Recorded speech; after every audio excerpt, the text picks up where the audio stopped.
Bonjour et bienvenue sur cette nouvelle vidéo pour la chaîne de Furia Liga. Alors aujourd'hui on se retrouve pour une vidéo où on va revenir sur un club, le FC Barcelone. Je sais, le troisième joueur, ça sera un joueur et pas des moindres, Andrés Iniesta. Donc je pense que là vous pouvez rester, ça en vaut largement le coup. Donc Andrés Iniesta, véritable légende du football espagnol. On va revenir sur son parcours justement de légende. Alors Andrés Iniesta, avant d'arriver à la Masia, à l'âge de ses 12 ans, il est arrivé à un petit club d'Albacete Balompié, dans sa ville natale de Fuentenalbilla, près de Castille-La Manche, de la région de Castille-La Manche. Donc Andrés Iniesta, un joueur dès son plus jeune âge, agile, intelligent, qui ne tarde pas à se faire remarquer de ses jeunes camarades au football. Et c'est à 12 ans donc qu'il intègre la Masia et que là, le club catalan formera une véritable bête, une véritable légende, celui qui nous régale encore aujourd'hui et qui, on l'espère, ne prendra pas bientôt sa retraite quand même de sitôt. Donc malheureusement, contrairement à ce que les fans peuvent penser, Andrés Iniesta n'a pas vécu les meilleures années de sa vie à la Masia, voire même les pires. Malheureusement éloigné de sa famille, de ses origines, Andrés Iniesta, déjà timide et très réservé, a eu beaucoup de mal à vivre ses années de formation. Mais le football, comme exutoire, et son talent pour le réconforter, Andrés Iniesta finira par faire table rase du passé et devenir une véritable légende, comme on l'a dit, avec deux idoles, Pep Guardiola, qui fera partie intégrante de son talent, son entraîneur qui le fera monter au plus haut sommet, et Michael Laudrup. Michael Laudrup, c'est le joueur qui ressemble le plus, selon Andrés Iniesta et plusieurs de ses collègues joueurs. Donc sa capacité de dribbler, d'amener la balle sur les deux pieds pour éloigner son adversaire, c'est vraiment, il y a des similitudes. Et on peut revenir sur Pep Guardiola. Alors pourquoi Andrés Iniesta est devenu le véritable atout de Pep? Pour une seule et bonne raison. À son arrivée, Pep Guardiola malheureusement a connu quelques difficultés avec le FC Barcelone. Après une défaite à Numancia et un nul arraché au Racing Santander, c'était compliqué pour Pep Guardiola au début d'intégrer un bon système de jeu, un système de jeu amené par des noms comme Eto'o ou encore Messi, et surtout Messi à l'époque qui jouait dans l'axe et qui malheureusement a fini par se faire prendre au jeu, si on peut le dire, par ses adversaires qui ont vite vu sa combine et l'ont bloqué. Xavi au milieu de terrain un peu fatigué, Pedro excentré sur un côté et Busquets en salle des machines.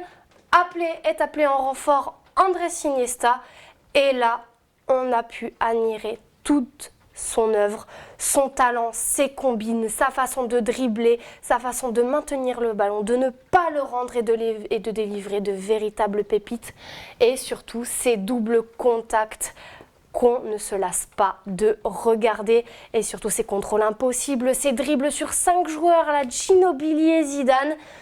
Iniesta vraiment a marqué par son style de jeu comme peu de grands talents du football, justement comme Zizou, ont su le faire.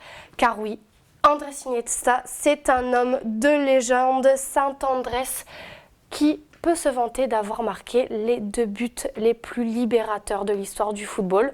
Rappelez-vous, 93e minute à Stamford Bridge, Chelsea plutôt, Barcelone. Andrés Iniesta délivre son équipe et permet de qualifier le FC Barcelone pour la finale de la Ligue des Champions, ou encore contre les Pays-Bas, Coupe du Monde 2010 en Afrique du Sud. Andrés Iniesta marque un but que Arjen Robben encore s'en souvient, car il a permis à son équipe à l'équipe d'Espagne de gagner la Coupe du Monde en 2010. San Andrés malheureusement n'a pas connu que des périodes heureuses dans sa carrière, et si tout lui sourit, Andrés Iniesta a du mal à se trouver psychologiquement et souffre d'une dépression en 2009, une dépression malheureusement marquée par la mort d'un joueur, Dani Jarque. C'est Puyol qui est venu d'ailleurs lui annoncer ce triste décès, le décès d'un ami à lui qui malheureusement est venu accentuer cette dépression, une dépression soignée non seulement par un très bon soutien psychologique de la part du club et de sa famille, mais surtout par l'amour du ballon. Andrés Iniesta, grâce à son talent et au FC Barcelone, a réussi à se retrouver. C'est un joueur admiré de tous, respecté de tous. C'est l'un des joueurs les plus applaudis, quasiment jamais sifflé, si ce n'est oui, jamais. Même à Bernabéu, c'est un joueur omni-respecté. Je pense que sur tous les témoignages que vous pouvez lire, vous pourrez le voir et l'entendre. C'est un joueur qui a une conduite aussi de balle, comme on vous l'a expliqué, unique. Je ne pense que peu de joueurs ont pu se vanter d'avoir pris le ballon à Andrés Iniesta. Et c'est un joueur surtout qui a contribué à la légende de la Roja. C'est un joueur qui est encore aujourd'hui indispensable et qui malheureusement devrait d'ailleurs prendre sa retraite sa retraite internationale après la Coupe du Monde 2018. Et pourtant, c'est un joueur qui a toujours su prendre ses responsabilités, que ce soit avec Del Bosque ou aujourd'hui avec son nouveau sélectionneur Lopetegui. Pourquoi ces responsabilités, vous me diriez-vous? Parce que Andrés Iniesta, pour raconter la petite anecdote, il ne s'est jamais mis de frein dans son football.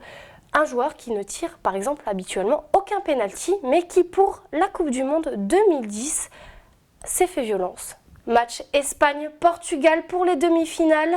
Andrés Iniesta tire le premier penalty de sa carrière. Il demande à Del Bosque justement, monsieur, puis-je tirer ce penalty? Il le fait et emmène l'Espagne en finale de la Coupe du Monde 2010. Et c'est une expérience pourtant qui ne lui était pas inconnue. Il l'avait déjà réitéré l'expérience à ses 17 ans avec l'équipe des juvéniles.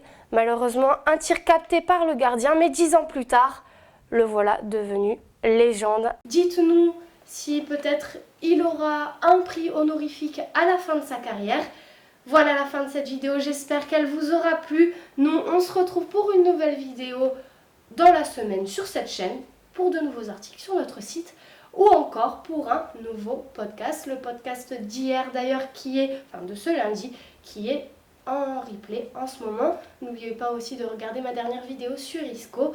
Et nous, on se retrouve, comme je vous l'ai dit, très bientôt. Adios et hasta pronto tout le monde. Formidable.